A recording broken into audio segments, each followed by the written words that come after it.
আসসালামু আলাইকুম। আমি আসলে জীবনে অনেক কিছু করতে চাই, বাট আমি এত অলস আর আমার মধ্যে এত হতাশা আর এত ক্লান্তি যে আমি আসলে কিছুই করে উঠতে পারছি না। এটা আমার ব্যর্থতা, সম্পূর্ণই আমার ব্যর্থতা।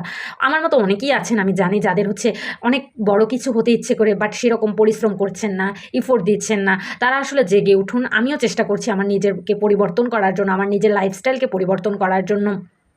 এখানে দেখুন, আজকে আমার একটা সিটি ছিল, বা সিটিটা ক্যান্সেল হয়েছে। সিটিটা যে এত প্যারামূলক একটা সিটি ছিল, ক্যান্সেল হইছে। একদিক দিয়ে ভাবলাম যে বাসায় এসে ভালো করে পড়বো। সো ওই উদ্দেশ্যে আলহামদুলিল্লাহ আমি এসে নামাজ পড়লাম, দেন হচ্ছে গিয়ে গোসল করলাম।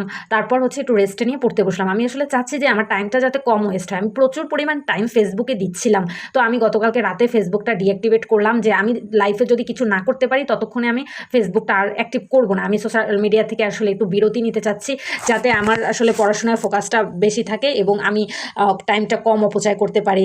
এবং আমার ডিপার্টমেন্টের পড়াশোনাও যেহেতু অনেক, আর আমার ডিপার্টমেন্টে অনেক ক্লাস থাকে, আমি খুবই প্রেশারে থাকি। তো রুমে এসে আসলে আমি কিছু করারই এনার্জি থাকে না, যে আমি কিছু একটা করবো বা আমাকে দিয়ে কিছু একটা হবে, এরকম কোনো কিছুই আমার থাকে না। আমি মনে হয় যে সারাদিন শুয়ে থাকি, দেন আবার সকালে ক্লাসে যাই। মানে আমার নামাজ টামাজ এগুলারও কোনো ঠিক ঠিকানা নাই, যে ৩ ওয়াক্ত নামাজ পড়ি, ফুললি ৫ ওয়াক্ত নামাজ পড়ি না। সো শয়তানের প্ররোচনা যেটা বলে সেটাকেও আমি বিশ্বাস করি। এবং যেহেতু আমি মুসলিম ধর্মের মেয়ে, সেহেতু আমি আল্লাহকে খুবই বিশ্বাস করি। আমি জানি আমি যদি আল্লাহকে ভালোভাবে ডাকি, তাহলে তিনি আমাকে আমার ডাকে তিনি সাড়া দিবেন।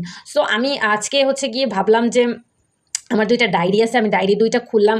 খোলার পর হচ্ছে গিয়ে দেখলাম যে আসলে আমি কিছু ওই আইসিটি একদিন পড়তে বসছিলাম, ওইটা একটু নোট করছিলাম। পরে ওই আইসিটি আর যে কবে পড়ছিলাম তাও মনে নাই। মানে আমার কোনো রেগুলারিটিই নাই। এজন্য আমি চাচ্ছিলাম যে আমার একটা পড়ায় রেগুলারিটি আসুক। আমি আসলে সব সাবজেক্ট একসাথে পড়তে চাচ্ছি না। আমি ভাবছি যে আমি বাংলাটা দিয়ে শুরু করবো, বাট আমি ইংলিশে অনেক দুর্বল।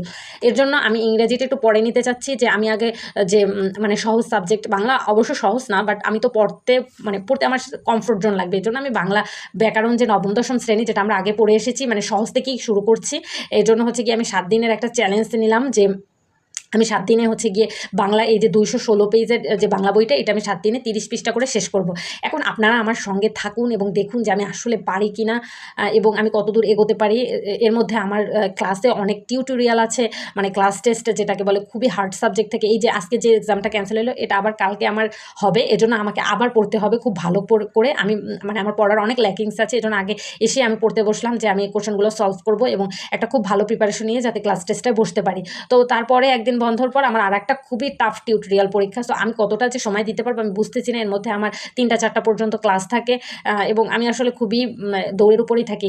এখন আমার একটা হতাশার কথা কি জানেন, যে আমি আসলে কোনো টাকা মানে ইনকাম করি না বা কিছু না, বাসা থেকে টাকা নেই, 4th ইয়ারে উঠে গেছি। মানে আমার এখানে একটু হতাশা কাজ করে। আমার সাথে যারা ফ্রেন্ড সার্কেল আছে, ওরা টিউশন করায়, টাকা আয় করে। তো আমি এই চাকরির প্রিপারেশনের জন্য কোনো কিছুতে নামও দেই নাই, যে আসলে আমি কিছু একটা করবো বা কিছু।